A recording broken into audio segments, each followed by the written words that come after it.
Good morning friends. இன்னைக்கு நம்ம பார்க்க போற portions வந்து amplitude and mental ability, simplification, percentage, HCF, LCM, ratio and proportion. Aptitude and mental ability இதுல 10th standard and 9th standard mathematics இதோட basics இன்னைக்கு பார்க்க போறோம். ப்ராப்ளம்ஸ் வந்து ரொம்ப சிம்பிளாக தான் கேட்பாங்க. பேசிக் அண்டர்ஸ்டாண்டிங் இருந்ததுன்னா ஈஸியாக அதை சால்வ் பண்ணிடலாம். ஃபஸ்ட்டு வந்து சிம்பிளிஃபிகேஷன் வந்து BOD MAS ரூல் இதுபடி சால்வ் பண்ணணும். ஒரு சிம்பிளிஃபிகேஷன் ப்ராப்ளம் கொடுத்துருந்தாங்க அப்படின்னா அதுக்கு ஃபஸ்ட்டு ப்ராக்கெட்ஸில் இருக்கிறத முதல்ல சால்வ் பண்ணணும். அதுக்கு அடுத்தது ஃபஸ்ட்டு டிவிஷன், அதுக்கு அடுத்தது மல்டிப்ளிகேஷன், அப்புறம் அடிஷன், ஃபைனலாக சப்ட்ராக்ஷன். ஒரு ப்ராப்ளமோட சொல்யூஷனை நம்ம வந்து பார்க்கும்போது அந்த 4 சொல்யூஷனையும் நம்ம வந்து ஃபஸ்ட்டு வெரிஃபை பண்ணணும். அதை வெரிஃபை பண்ணும்போது ஒவ்வொரு சொல்யூஷனோட வேரியேஷன்ஸ் என்ன இருக்குது அப்படின்னு பார்க்கணும். அந்த சொல்யூஷனில் இருக்க வேரியேஷன்ஸ் வந்து குறைவாக இருந்தால் மட்டும்தான் அந்த ப்ராப்ளம் டஃப்பான ப்ராப்ளமாக கன்சிடர் பண்ணி அதனுடைய எல்லா ஸ்டெப்ஸையும் நீங்கள் கம்ப்ளீட் பண்ணி சால்வ் பண்ணணும். சப்போஸ் அதில் வேரியேஷன்ஸ் வந்து ரொம்ப அதிகமாக இருந்ததுன்னா, ஃபார் எக்ஸாம்பிள் ஃபஸ்ட்டு ஆப்ஷனில் ஆன்சர் வந்து 25, செகண்ட் ஆப்ஷனில் வந்து 37, தேர்ட் ஆப்ஷனில் வந்து 45, ஃபோர்த் ஆப்ஷன் வந்து 73, இந்த மாதிரி டிஸ்டிங்க்டாக இருந்ததுன்னா அந்த ப்ராப்ளம் வந்து ஈஸியாக சால்வ் பண்ணிடலாம். ஒரு சில டெசிமல் பிளேசஸை வந்து அப்ராக்சிமேட் பண்ணலாம். சப்போஸ் உங்களுக்கு அந்த 4 ஆன்சரும் விதின் ஒரு 1 or 2 டிஜிட்ஸ் வேரியேஷனில் இருந்ததுன்னா 22.3 first option, 22.35 second option, third option வந்து 22.6, ஃபோர்த் ஆப்ஷன் 22.55, அந்த மாதிரி விதின் பாயிண்ட் டிஜிட் ஃபேக்டர்ஸில் வேரியேஷன் இருந்ததுன்னா தான் அதை சால்வ் பண்ணுறது கொஞ்சம் டைம் அதிகமாகும். அந்த மாதிரி சிச்சுவேஷனில் சப்போஸ் வேரியேஷன்ஸ் அதிகமாக இருந்ததுன்னா அப்ராக்சிமேஷன் வந்து ஈஸியாக பண்ணிடலாம். ஃபார் எக்ஸாம்பிள் 45.6 அது இருந்ததுன்னா அதை 46ன்னு எடுத்துக்கலாம். 0.5க்கு மேலே அதிகமாக இருந்ததுன்னா அதை வந்து ஹையர் டிஜிட்டோட அப்ராக்சிமேட் பண்ணிக்கோங்க. 0.5க்கு கம்மியாக டிஜிட்ஸ் இருந்ததுன்னா அதை லோவர் வேல்யூவுக்கு அப்ராக்சிமேட் பண்ணிக்கோங்க. அப்போது சால்வ் பண்ணுறது ஈஸியாக இருக்கும். இதெல்லாம் பேசிக் சிம்பிளிஃபிகேஷன் ப்ராப்ளம் சால்வர்ஸ். எப்படி 1லேருந்து 20 டேபிள்ஸ் வரைக்கும் நம்ம மெமரைஸ் பண்ணிக்கிறது மேண்டேட்ரியோ அதே மாதிரி இந்த ஃபார்முலாஸ் மெமரைஸ் பண்ணிக்கிட்டா ஈஸியாக சிம்பிளிஃபை பண்ணிடலாம். First a + b the whole squared, அது வந்து a squared + b squared + 2ab. அதே மாதிரி a - b the whole squared, a squared + b squared - 2ab. Third formula பார்த்தீங்கன்னா a squared - b squared, that is equal to a plus b into a minus b. Similarly, a cube plus b cube, அது வந்து a plus b into a squared minus ab plus b squared. Next formula a plus b the whole squared on a minus b the whole squared on a plus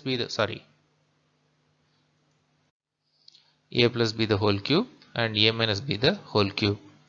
So the a cube plus b cube plus 3ab into a plus b. கடைசி formula a minus b the whole cube is equal to a cube minus b cube minus 3ab into a minus b. இது memorise பண்ணிட்டா simplification ப்ராப்ளம்ஸை ஃபாஸ்ட்டாக solve பண்ணிடலாம். அடுத்து வந்து பர்சன்டேஜில் வந்து out of 100% எவ்வளோ அப்படிங்கிறத நம்ம ஐடென்டிஃபை பண்ணுறதுக்கு.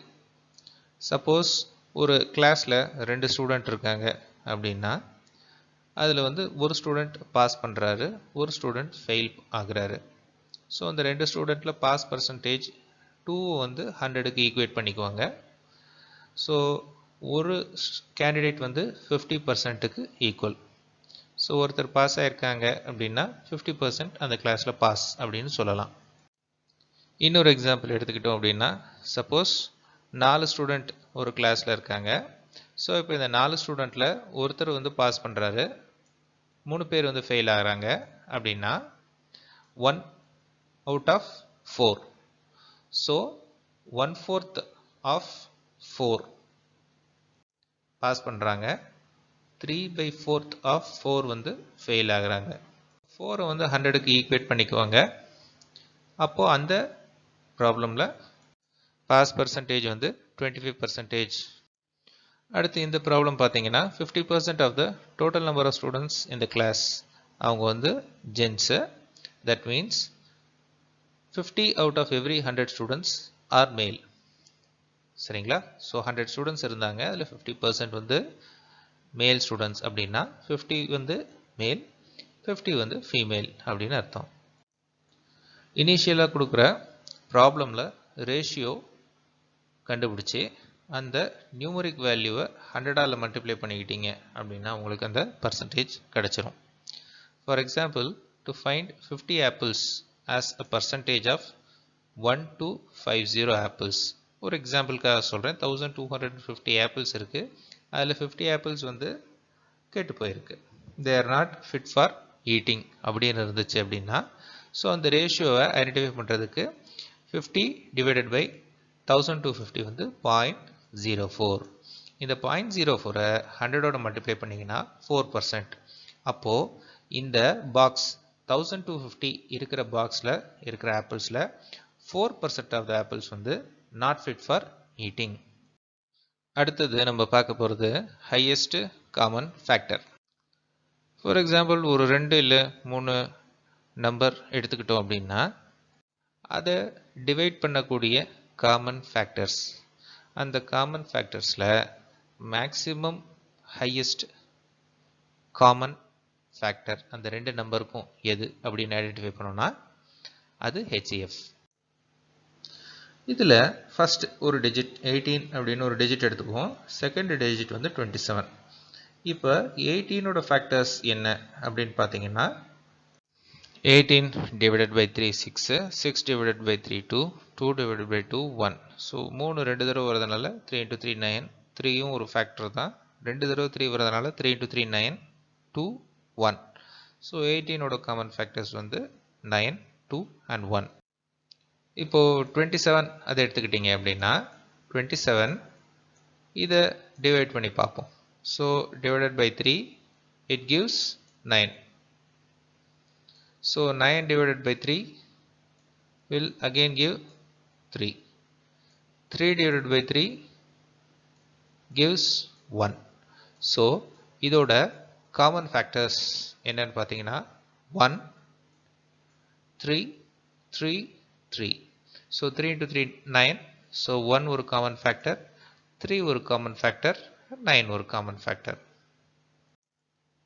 So 18 அப்படிங்கிற ஃபேக்டருக்கு 9 2 1. ஸோ இந்த 3ல் ஹையஸ்ட் இஸ் 9. அதே மாதிரி 27க்கு காமன் ஃபேக்டர் 1 9 and 3. ஸோ அதில் காமன் ஃபேக்டர் 9. ஸோ இது 2 நம்பருக்கும் காமன் HCF ஓட வேல்யூ வந்து 9 அப்படின்னு ஐடென்டிஃபை பண்ணிக்கலாம். நெக்ஸ்ட் வந்து லீஸ்ட் காமன் மல்டிபிள். LCM அப்படிங்கிறது வந்து 2 நம்பர், அந்த 2 நம்பரையும் காமனாக ஒரு டிஜிட்டால் நம்ம எக்ஸாக்டாக டிவைட் பண்ண முடியணும். ஃப்ராக்ஷன் டெசிமல் பாயிண்டில் எந்த நம்பர்ஸும் டிஜிட்ஸும் வரக்கூடாது. இப்போது 3 டிஜிட் எடுத்துக்கலாம். இதில் 3 அப்படிங்கிற ஒரு டிஜிட் எடுத்திருக்கோம், 31 அப்படிங்கிற ஒரு டிஜிட் எடுத்திருக்கோம், அப்புறம் 62 அப்படிங்கிற டிஜிட் எடுத்திருக்கோம். ஸோ இப்போது 62 அதை வந்து ஆக்சுவலாக அதை எப்படி எழுதிக்கலாம் அப்படின்னா 62 is equal to 2 into 31. So இப்போது 2 into 31ல் 31 அப்படிங்கிற டிஜிட் இருக்குது நம்பர், அந்த நம்பர் வந்து உங்களுடைய செகண்ட் நம்பர். ஆனால் இந்த 2ஆல் மல்டிப்ளை பண்ணால் தான் உங்களுக்கு 62 வரும். 3 அப்படிங்கிற ஒரு ஃபேக்டரே இதில் இல்லை. ஸோ ஏதர் நீங்கள் 62ல் வந்து 3ஐ டிவைட் பண்ணீங்க அப்படின்னா உங்களுக்கு ஒரு ப்ராப்பர் இன்டீஜர் வித்தவுட் ஃப்ராக்ஷன் வர்றதுக்கான வாய்ப்பு கிடையாது. 31 ஒரு ப்ரைம் நம்பர். இந்த 31 3ஆல் டிவைட் பண்ண முடியாது. ஸோ 2 அப்படிங்கிற டிஜிட்டை வந்து 3ல டிவைட் பண்ணீங்க அப்படின்னாலும் உங்களுக்கு ஒரு ஃப்ராக்ஷன் இருக்கும். அதனால் இதோட எல்சிஎம் ஐடென்டிஃபை பண்ணுறதுக்கு 2 into 31 உங்களோட 62 அப்படிங்கிற டிஜிட்டோட 3 நான் மல்டிப்ளை பண்ணிக்கிறேன். ஸோ 1 மல்டிப்ளை பண்ணாலும் it is not going to fetch any fruitful result. 2 ஓட மல்டிப்ளை பண்ணாலும் சப்போஸ் 2 into 31 into 2 மல்டிப்ளை பண்ணிங்கனாலும் அகெயின் அந்த ஆன்சர் உங்களால் 3யை ப்ராப்பராக டிவைட் பண்ண முடியாது. ஸோ அதனால் 2 into 31 into 3 next digit. So இதோட ஆன்சர் வந்து 186. இப்போது 186ஐ நீங்கள் 3ஆல் டிவைட் பண்ணாலும் உங்களுக்கு ஒரு கரெக்டான ஒரு இன்டீஜர் வித்தவுட் எனி ஃப்ராக்ஷன் கிடைக்கும். அதே மாதிரி 186ஐ நீங்கள் 31 அந்த டிஜிட்டால் டிவைட் பண்ணாலும் உங்களுக்கு ஃபைனல் ஆன்சர் வந்து 6 கிடைக்கும். அதே மாதிரி 186 டிவைடட் பை 62 இதோட ஆன்சரும் உங்களுக்கு 62 into 2 or 62 into 3 186. So answer வந்து உங்களுக்கு 3 அப்படிங்கிறது கிடைக்கும். ஸோ 3 வந்து ஒரு ஹோல் நம்பர். ஸோ இதில் இன்டீஜர் ஃப்ராக்ஷன் எதுவும் கிடையாது, டெசிமல் பிளேசஸ் கிடையாது. So for the given 3 digits 3, 31, 62, 186 will be your least common multiple. Ratio and proportions. Ratio அப்படிங்கிறது ஒரு ரெண்டு குவான்டிட்டியோட கம்பேரிசன்.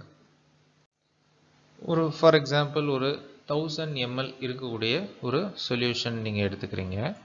ஸோ அதில் 750 ml அது வந்து வாட்டர், பேலன்ஸ் இருக்கிற 250 ml அது வந்து மில்க். அதால் ஃபில் பண்ணியிருக்கோம் அப்படின்னா அந்த சொல்யூஷனை ratio of water and ratio of milk அதை ஐடென்டிஃபை பண்ணுறது quantity of water in the solution divided by the total volume of the solution. That will give you 3/4. So this is the ratio of water in the solution. அதே மாதிரி மில்கோட ratio பார்த்தீங்க அப்படின்னா 250 divided by 1000, அதாவது quantity of milk in the solution divided by total volume of the solution. So that will be 1/4. So this is the ratio of milk in the solution. 1/4 is the ratio of milk in the solution. 3/4 is the ratio of water in the solution. Ratio and proportion formula இதை identify பண்ணுறதுக்கு A/B அப்படின்னு சொல்லுவாங்க. இதில் இந்த term A/Bல first term A, second term B. So A அப்படிங்கிற term வந்து antecedent அப்படின்னு சொல்லுவாங்க.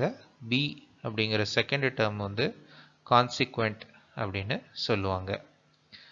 இந்த ப்ரொபோர்ஷன் 2:7 அதில் வந்து 2/7 இதில் டினோட் பண்ணும்போது 2 வந்து ஆன்டிசிடென்ட், 7 வந்து கான்சிக்வெண்ட். ரெண்டு ரேஷியோ அதோட ப்ரொபோர்ஷன் சேம் அப்படின்னு இருந்ததுன்னா A/B C/D வந்து A/B = C/D அப்படின்னு டினோட் பண்ணலாம். ஸோ இதுக்கு ரீசன் என்ன அப்படின்னா 3/5 3:5 ஒரு ரேஷியோ. இதோட ஆன்சர் வந்து உங்களுக்கு 0.6 அரைவ் ஆகும். சிமிலர்லி 15:25 15:25 ஒன்றும் கிடையாது.